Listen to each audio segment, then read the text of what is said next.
When you can't get there from here, sometimes you have to make your own way.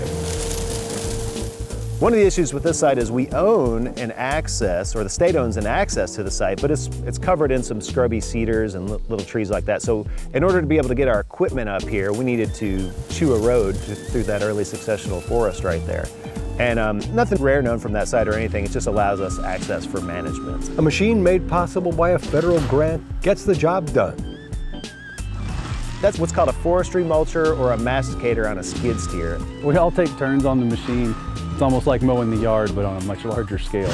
There's that instant gratification of, it looks the way I want it to look now, where with some of our other projects like seeding or planting, you may have to wait 2 or 3 years to really see the results, where this is I'm gonna go out today and leave it better than I found it. But until the way is cleared, state scientists have permission from cooperative landowners to cross private property to reach this new protected site. Walnut Knob, with just 18 acres, is one of Tennessee's smallest natural areas. The state has secured it for one simple reason. So this site was set aside to protect Brown's rockcress. Brown's rockcress is a federally endangered herb named for Lucy Brown, the late botanist who discovered it. Small populations of the plant can be found only in Kentucky and Tennessee.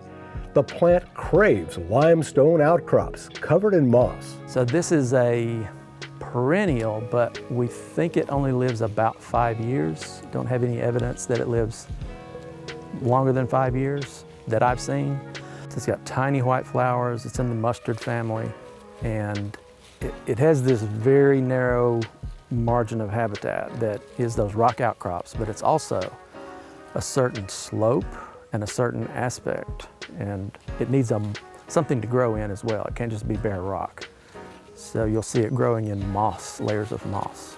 The U.S. Fish and Wildlife Service has a recovery plan, and in that plan, protecting known occurrences of this species, that's a major goal. We met with the landowners and eventually purchased the land with state funds, but actually the U.S. Fish and Wildlife Service reimbursed the state for the purchase of these lands just so that the site was protected and that rare species would persist here.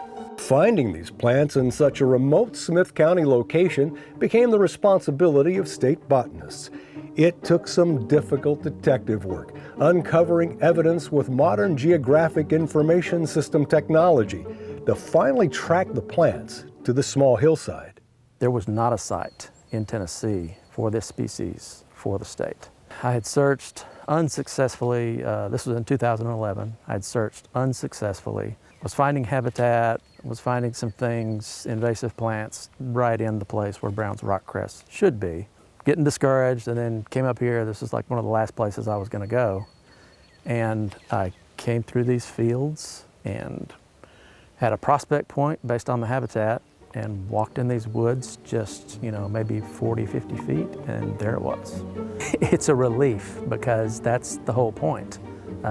We received funds to search for these things, and 2011 was very frustrating.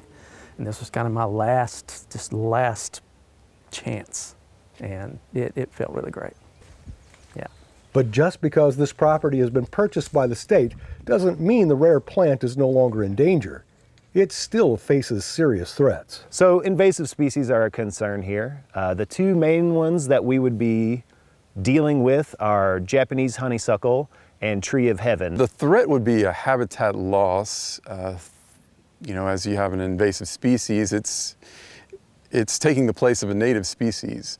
And it does that, tree of heaven does, particularly through chemical warfare almost. It lets out pathogens that prohibit native species from growing. But chemical warfare can go both ways. Here at Walnut Knob, what we like to do, since we have mature tree of heaven, we like to use an injection method, and it's basically drilling a series of holes around the trunk of the tree and injecting a measured amount of herbicide into that tree, and it takes it down into the roots and kills the tree. And it uses the very least amount of herbicide possible to get the job done. And this is a pretty pretty rare plant. It's known from a very narrow band, so if we had a bad infestation of Japanese honeysuckle or tree of heaven, those could definitely crowd out that species, and we would, it wouldn't be here anymore. If this one species goes away, probably, it's not catastrophic for the ecosystem, but it's taking another piece and another piece and another piece. At some point you're going to break the machine. And this is in the mustard family, and a lot of things in the mustard family flower early. And that's the only thing that pollinators have early in the season to get them started. We don't really know what pollinates this because the flowers are so small, but obviously something that comes out early and needs that. At least for So now, this site, putting this was property set into a aside to managed protect preservation Brown's plan rockcress. helps And protect the reason that it was Brown's able to rockcress persist from here perhaps is its kind of biggest threat, an artifact the growing of population really of human use of the people. landscape. We're right on the edge of the eastern highland rim, and you can kind of see behind me it's dropping away into the central basin. The landscape here, you can see the green fields down below sort of the rocky knobs where this plant is constrained. But just as time has gone on and Nashville has developed, Middle Tennessee has become more desirable for development. We're just a little bit outside of Lebanon, Tennessee here, and we're right along the I-40 corridor, which you can see a ways off behind me. The property just has more value in terms of housing development than it does as cattle pasture, which is what it was for probably most of the last 100 years.